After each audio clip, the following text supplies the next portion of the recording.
en prison en Argentine pour une affaire de drogue. Marie-Claude Slick. Samantha Ziegler revient d'un long voyage. En Argentine, en 2007, les douaniers découvrent 14 kilos de cocaïne déposés à son insu dans ses bagages et dans ceux de l'ami qui l'accompagnait. Passible de 16 ans de prison, elle accepte l'abréviado, le plaidé coupable, sur les conseils de son avocat argentin. Pour un avocat, là-bas, c'est bien plus simple, 100 fois plus simple de faire signer un abréviado que faire un procès normal. Il avait une sécurité de sortir après 2 ans et 3 mois.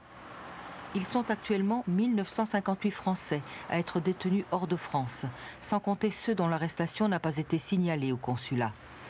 Au Mexique, Florence Cassé a été condamnée à 60 ans de prison pour enlèvement. La jeune femme plaide son innocence et demande la possibilité de purger sa peine en France. Mais les négociations entre les deux gouvernements n'ont pas abouti. Plus de la moitié de ces détenus à l'étranger sont incarcérés pour trafic de stupéfiants. Ne sont connus que ceux dont l'entourage s'est mobilisé. C'est le cas pour Michael Blanc, que l'émission 7 à 8 a filmé dans sa prison en Indonésie.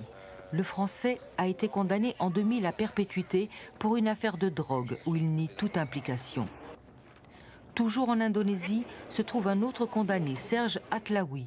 Il était simplement chargé de l'entretien de machines, mais elles servaient à fabriquer de l'ecstasy. Cela lui vaut une condamnation à mort. Son seul espoir est une grâce présidentielle.